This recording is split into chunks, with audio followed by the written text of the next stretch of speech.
Greetings everyone, and welcome to another World War Z Aftermath video. In today's guide, we're going to explore the best perks, builds, and some tips when using the Medic class. This is one of the best support classes and the only healing class in the entire game, making it a necessity when starting your journey in the insane on extreme difficulty. Well, not a necessity, but it will definitely make things much easier. From the first perk, Booster Shot, you see why all the classes should let the medic do the healing. 25% of the medkit will apply to yourself, so with one medkit you can potentially heal 2 targets. And if you use them correctly, with 3 medkits you can heal the entire team even if everyone is in very low health. So a message to everyone that's not a medic, please leave the medkits to the medic unless they point to you to pick it up, because it's in the beginning and the medic already has a medkit, and only then you can just pick it up. But without any further delay, let's have a closer look at the perks we're going to choose. And we have 3 decent options. Doctor in the House, medkits heal 10% more health. This is actually quite good unless you go for insane and extreme. On extreme difficulty this is completely useless, or the medkits heal 100% because we also have the last perk, Doctor's Bag, and on insane without this you leave a very tiny portion of health in worst case scenario, in case you are specced with Wheatgrass, and I don't think it's worth it for high-end game, so we have 2 other options. Sugar Coated is one of the default options in case you go with a group, because the medkit now applies a temporary health boost on top of the healing, so giving an extra shield to the character you're healing, so that's very good.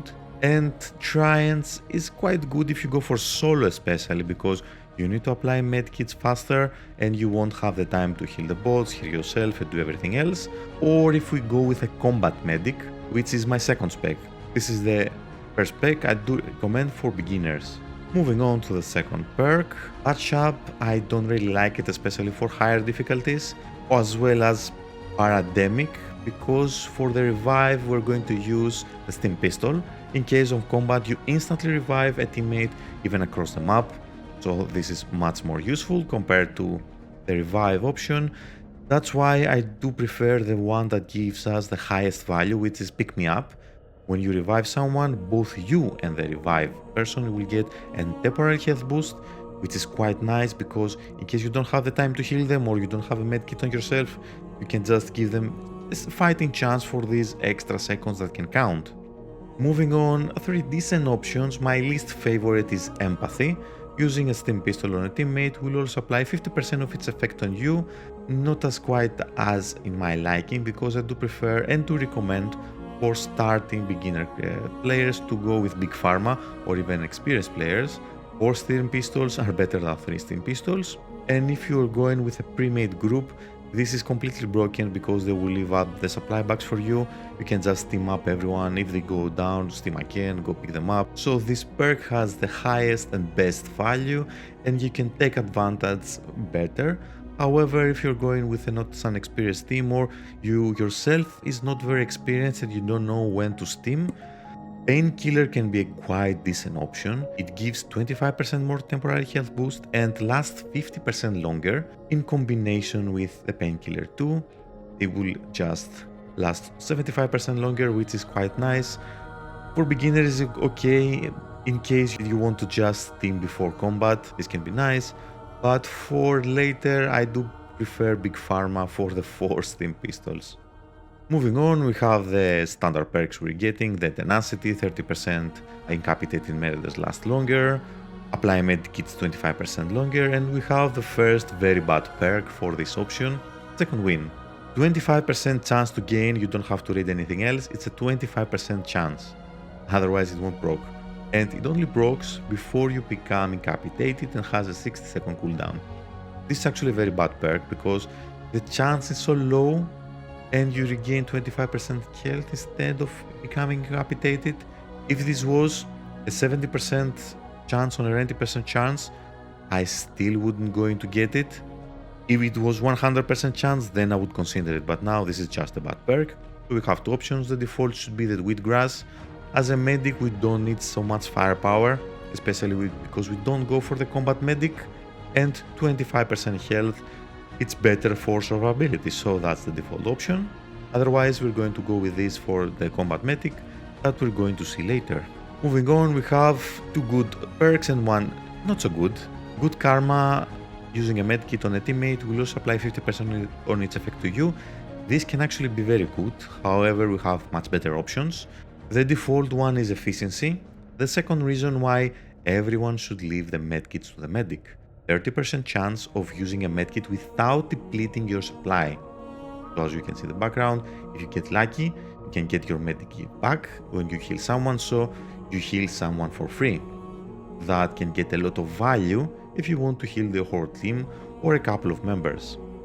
And if you get very lucky, it can proc twice, and that's just awesome. But if you get unlucky, it won't proc, but you don't have to worry. It's a very nice chance and it's worth it. The combat medic is actually better for horde mode in my opinion. Everywhere else I do prefer efficiency. You will find medkits, 30% chance in case you use, I don't know, 6 medkits, you can proc 2 or 3 extra for free, and that can be very good value, so I do prefer efficiency, other than combat medic that has a 50% chance to proc every 3 minutes. That's why this should be the default option. For the next perk, there are decent options.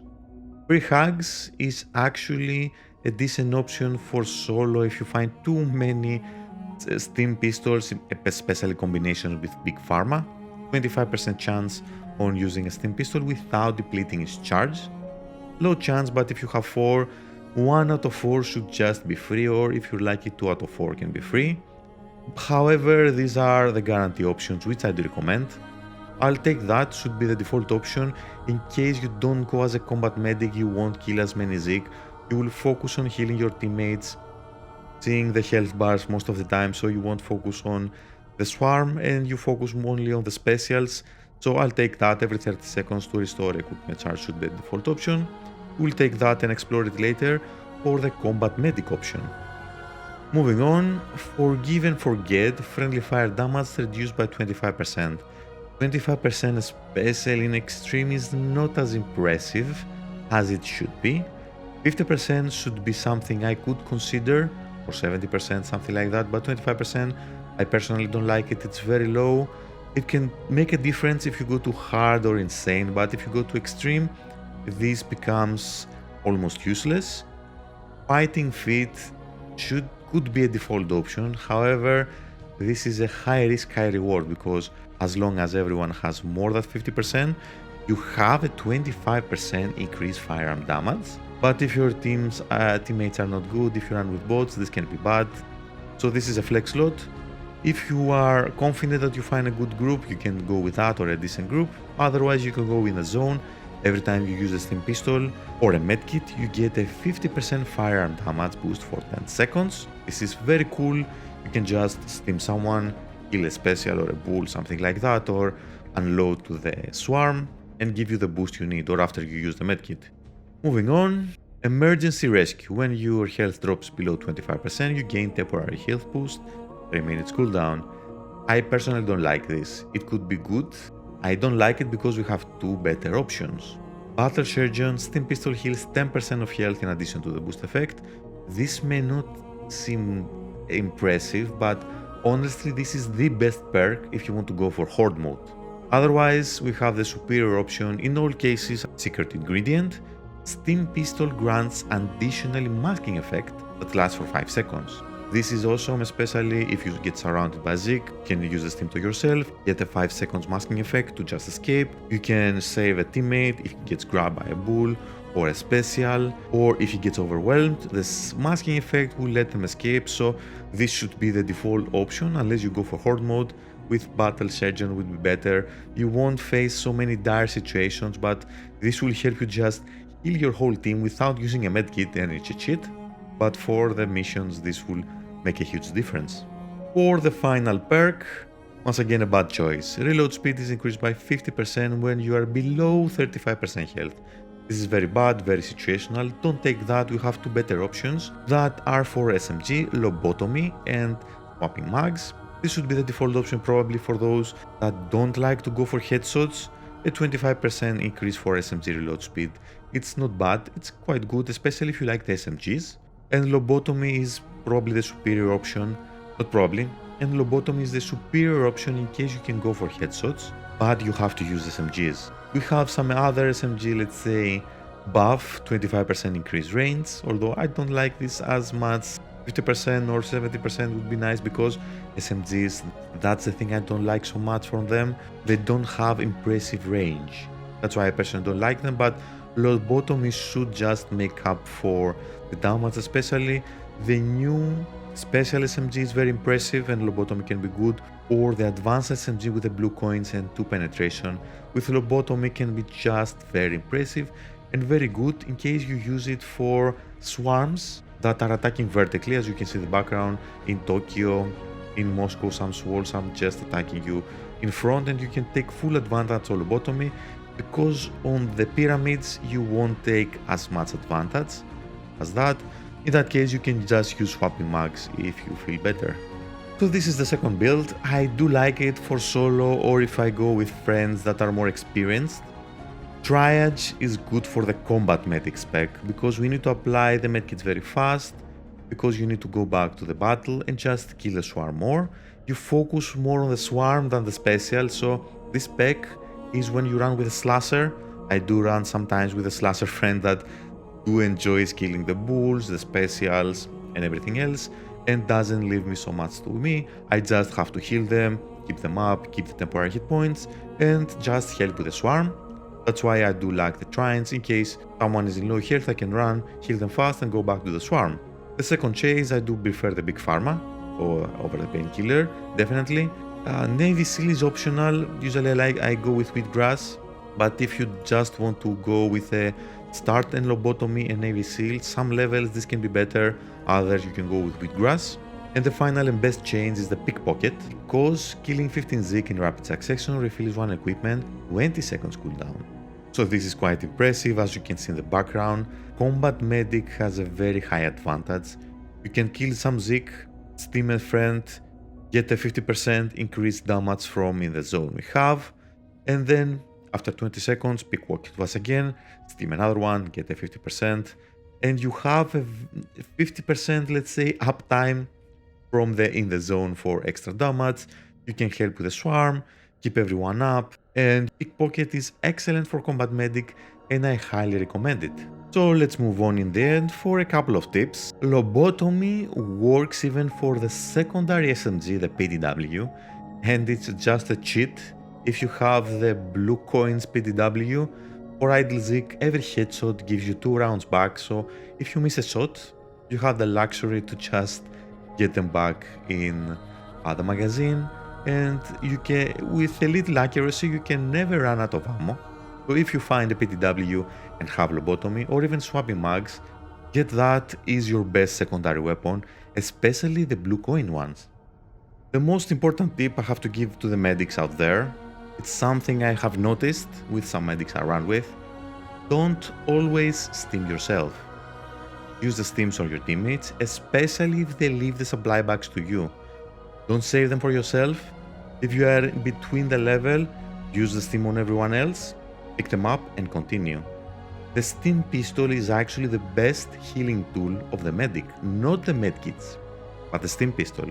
It can prevent a lot of damage between the fights, in the fights, during the fights, by putting a shield on top of your friends. Even if they mess up a little bit, a couple of hits, they will be able to recover without taking any damage and keeping them in the fight much longer. I know the medic should be the last one to die, that's why many people steam themselves and can argue about that, but use your teammates in your advantage, let them get the aggro, especially if you have a slasher in the team. Use the defenses to cover yourself behind the voltage grid, near auto turrets, and only in case you get overwhelmed by many Zik and you can just not melee them away and you get just attacked by a bull, something like that, then and only then use the steam pistol on yourself. Otherwise, you should be, for example, covered behind a teammate. Even if he gets charged by a bull, for example, and gets grabbed, you can immediately use a steam pistol on him or her. The bull will leave him because you have the secret ingredient, and the teammate will just not take any damage and still have the temporary health boost to keep them in the fight. This tactic is very efficient with the super stims from the painkiller that last longer and apply higher health boost, because they will last for minutes instead of a couple of minutes. They last much longer. You can apply them higher. The downside is you don't have 4, and I don't personally like it, because as you get experience you will be able to know when to throw this temporary health boost instead of using the painkiller and having 4 and all your teammates leaving the supply box. You get much higher value and you can save so many things. And this is actually the best friend for the slasher. Once again, if he or she uses the chainsaw and they go to melee range to kill the swarm, when they gather around a fence or something like that, you can give them the 5-second masking effect as well as the temporary health boost to help them just survive much easier. The Combat Medic, the perk, it has a 50% chance to proc, but thankfully it can proc much later. You don't have the 3 minutes cooldown, otherwise this would be a simply unplayable perk. It's okay, I personally prefer it for the horde mode, because this way you can just kill someone, spawn an extra medkit, heal them up for the next battle, and etc. And if you have a decent team and you don't get downed every wave, you will most likely have a medkit under all circumstances. And as you see in the background, I for example have procced and got from the pickpocket the equipment by killing 15 Zik, and Combat Medic should have procced but he didn't. Later on you see just a proc from the Combat Medic, for example in a swarm that only lasts 2 minutes or 3 minutes tops. You will have 1 or 2 Combat Medic procs if you're lucky. Otherwise, the efficiency can get many more procs, especially if you find multiple medkits lying around, 2 or 3. So that's why efficiency is better for the levels and the missions, and Combat Medic is better just for the horde mode. And finally, don't be afraid to use the stims to res someone using all the builds, because we have the fighting stance. You can just res a pinned teammate down on their feet. This is actually the best feature of the medic, because you can do it from range. You don't have to run there, it's instant, and that's why I love the medic. That's why you have to save at least a couple of stims just in case of emergency. If someone goes down, you can just pick them up, continue the fight, and after, let's say, you have the window of opportunity, usually between the swarms, you have 5 to 10 seconds before the next wave comes. So use this opportunity to run to your teammate, heal them up, give them the temporary health boost, or just keep them fast, go back to your position, continue what you're doing, and just keep monitoring the situation. And that was it for today's video guide. I really hope this will help you to choose your best perks, your best builds using the medic. One of my favorite classes if you go for extreme or insane and you're relatively new to the game. Medic is a must-have to your team. If you play with friends, one of you should choose to play a medic. You don't need more than one medic. It's an overkill. You don't have to do it. One medic is more than enough to leave the supplies to him or her. FYI, there are so many more videos in the channel you can check out for the class guides. Eventually I will do a video for each and every one class, a guide for them, other for farming XP, best weapons, best melee weapons, and other options, and many more videos you can enjoy for World War Z Aftermath and even other video games, so feel free to check the description in the comments. Thank you very much for taking the time to watch my video. Feel free to like if you liked. And I would greatly appreciate if you can subscribe to my channel, as it will help me and give me the motivation I need to continue making more videos for World War Z Aftermath and other video games. And as always, I wish you all a wonderful day.